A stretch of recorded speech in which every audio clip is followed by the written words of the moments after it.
Hey guys, and welcome to another video. In this video we'll talk about the super important perfect past tense. As you know, it's the main past tense. It's the one that we use a lot more for spoken German. And at the end of this video I'll also show you the difference between perfect past tense and the other one called the Präteritum past tense. First of all, for the perfect past tense we have this formula, we need the present tense of either haben or sein, ich bin or ich habe, so Präsens von haben oder sein, plus you need a second ingredient for this meal, let's say, and the second ingredient is the participle to form, the past participle form, things like gemacht, geschlafen, gearbeitet and so on. Zum Beispiel, for example, sie hat ihre Hausaufgaben nicht gemacht. She didn't do her homework or she hasn't done her homework. We don't have this distinction in German. So she didn't do, she hasn't done. It's the same in German for the most part. So let's now look at these things one by one. First of all, the first ingredient is what we call the Hilfsverb. Hilfe, help, verb, that's of course a verb. In English, you call this auxiliary in grammar. So when do we need haben and when do we need sein? There is a super important rule that I will show you now. First of all, whenever you're in doubt, you're unsure, you can use haben because that's correct for most verbs by far. Ich habe ein Buch gelesen. Now there's another example coming up. Du hast die Wohnung geputzt. We have the second person singular form of haben, du hast. At the end, we get the participle to form, geputzt. You cleaned the apartment, or you have cleaned the apartment. Great. Third and last example. Wir haben ein neues Auto gekauft.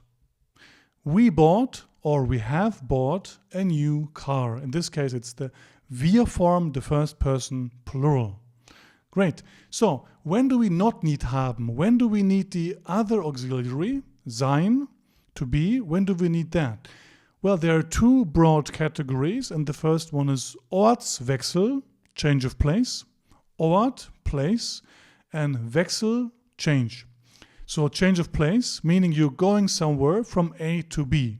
You're starting somewhere, maybe at home, and then you're going to the supermarket. So your end point is different from your starting point. So verbs like to go, to come, to travel, and so on.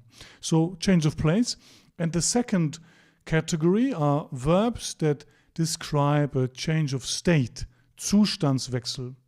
Der Zustand, state. Wechsel, again, change. So change of state would be something like to wake up, because the first state is being asleep and the second state is being awake. And this verb, to wake up, in German, aufwachen, describes this change from one state A to another state B. So aufwachen, wake up. Also the opposite, einschlafen, to fall asleep. Also, you know, things with werden, so to become rich, reich werden. First you're not rich and then you are rich. And the verb that describes this change is werden, to become. Last example, a very sad example, would be to die. You know, from the state of being alive to the state of not being alive anymore. So sterben, to die, would also be a good example for a verb that needs sein and not haben in the perfect tense. So I'll show you three examples now, two for Ortswechsel, change of place, and one for Zustandswechsel, change of state. Ich bin nach Berlin gefahren. I went, or I drove, or I traveled to Berlin. Ich bin nach Berlin gefahren. So here we need bin, first person singular conjugated form of sein. Not ich habe, ich bin. Second example, sie ist sehr schnell gelaufen. She ran very fast. Sie ist sehr schnell gelaufen. Sie ist, not sie hat, we need sie ist. Change of place. When she starts, she's at one place A, and when she finishes this action, she's somewhere else, at another place B. Next example is for Zustandswechsel. It's a verb I already mentioned, and that's einschlafen, to fall asleep. So wir sind spät eingeschlafen. We fell asleep late. If you're serious about learning German, you should definitely check out my 27-hour-long Beginners A1 course. Join over 1,000 students that master the A1 German level with me. All details down below. It's the first link in the video description. Okay, great. Now let's take a look at the second ingredient of our formula, and that's the Partizip 2, participle 2 or past participle. Let's take a look here. So, for most verbs, for the regular verbs, we need GE followed by the Stamm, which is stem in English, so the main part of the verb.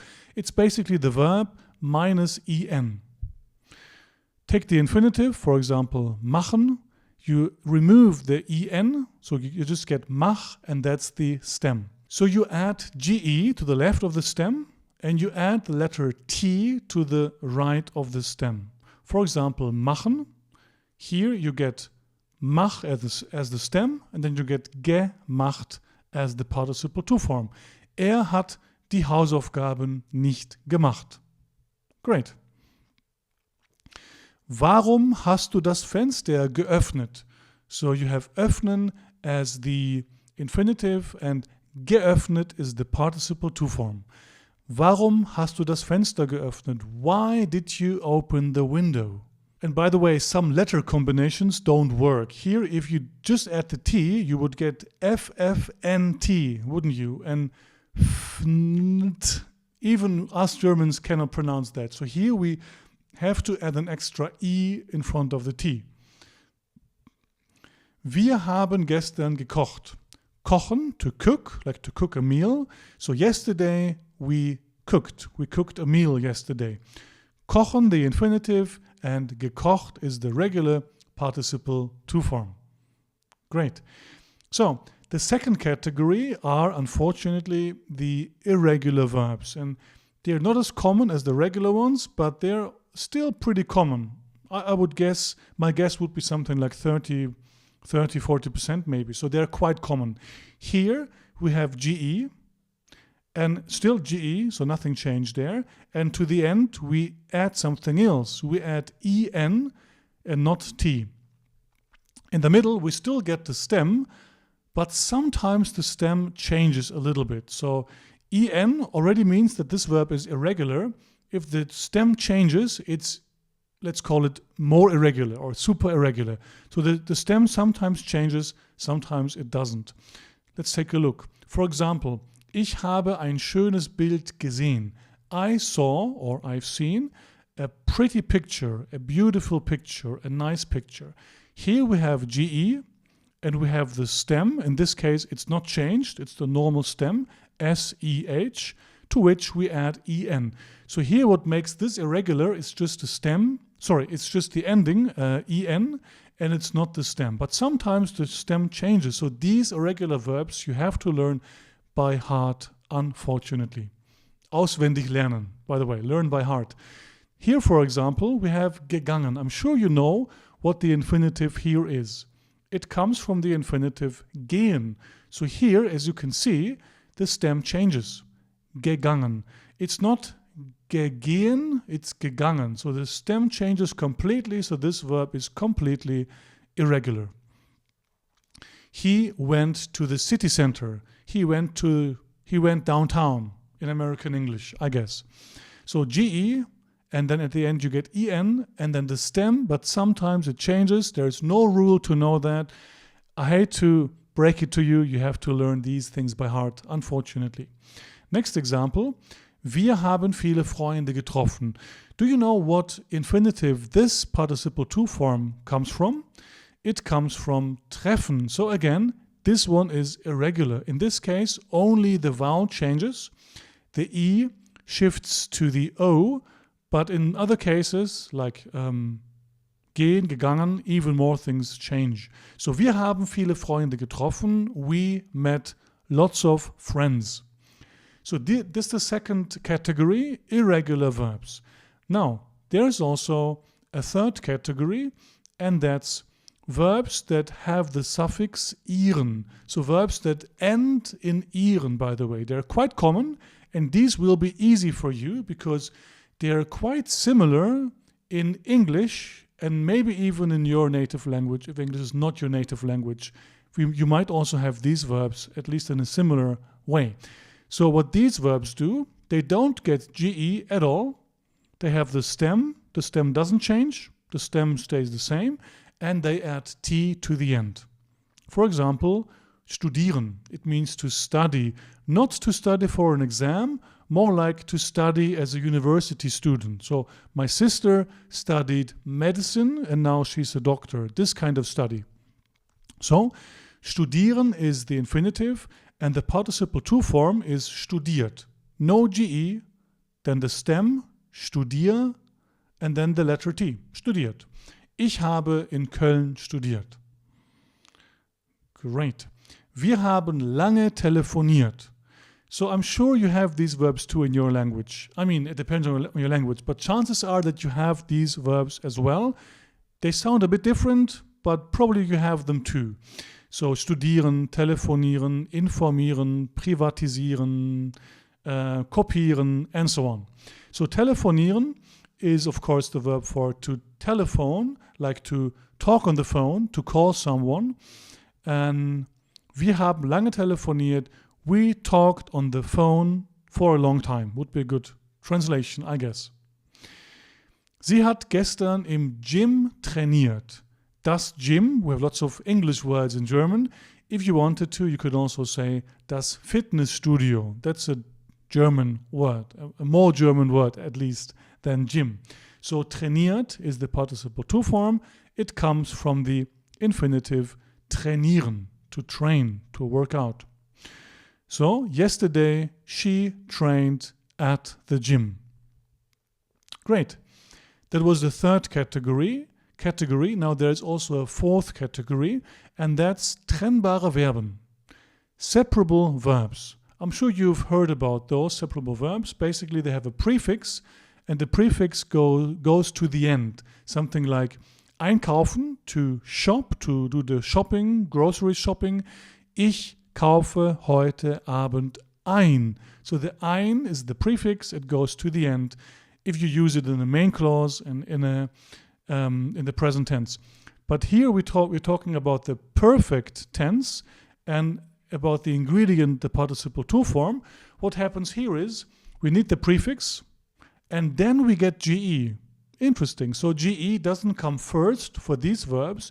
Here what comes first is the prefix. Then you get GE.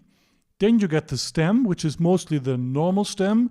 In some cases it might change. It might be an irregular verb. If it's irregular, you get EN. And if it's regular, you get T. So the same rules that we learned before still apply, but now for these separable verbs, you get the GE after the prefix. So it's in the middle of the word. Let's take a look here. Ich habe die Tasche aufgemacht. So think with me here. What could the infinitive be? If aufgemacht is the participle to form, the infinitive is aufmachen. So auf is the prefix, and that would go last in a main clause if you use it as the present tense verb. But here we get auf, the prefix, then you get GE, aufge, then the stem, mach, and then T, because machen is a regular verb. Ich habe die Tasche aufgemacht. I opened the bag. Great. Wir haben im Supermarkt eingekauft. So eingekauft is the participle to form and the infinitive is einkaufen, to shop, to do the shopping, the grocery shopping. So it of course means we did the grocery shopping. We bought food and drinks basically. Hat das Licht ausgemacht. So ausmachen is the infinitive here. To switch off, to turn off the TV, the computer, the phone.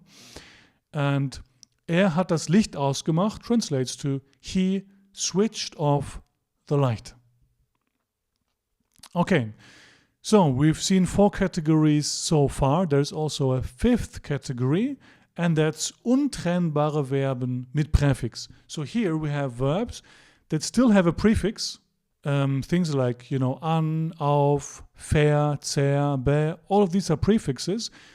And here we have verbs that also have a prefix, but they are not separable. And in this case, you don't get GE at all. So I could make another video on this topic, like verbs with prefixes, which ones are separable, which ones are not separable. If you want me to do that, you can drop a comment down below. So here we have prefix verbs that are not separable. For example, the prefix be is never separable. So by the way, long story very short, some prefixes are always separable. Others are never separable, like be. Whenever you see be, this verb will not be separable. And then there is also the middle ground of prefixes that could be separable or not. That's the difficult group. So bekommen, to get. To get, to receive. And here we have bekommen. It ends with en, so it's irregular. We have be, the prefix, and there is no ge because that's the rule for these verbs, right, for this category.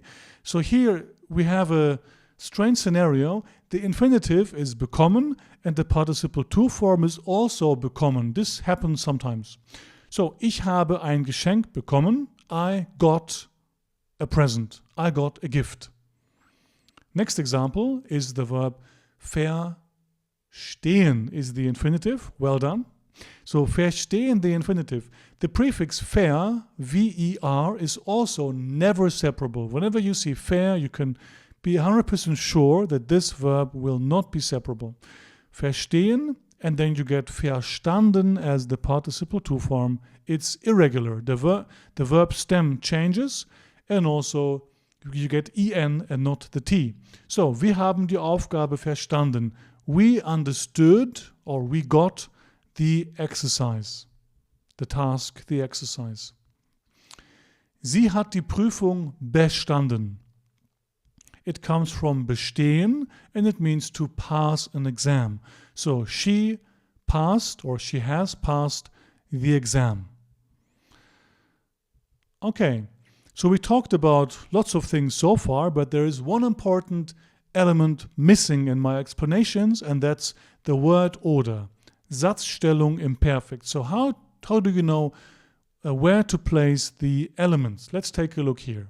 So first of all, let's take a look at the Aussagesätze. So these are normal sentences. These are statements, not questions and not, exclamation sentences or imperatives. These are normal sentences. Like, for example, ich habe gestern lange gearbeitet. Full stop.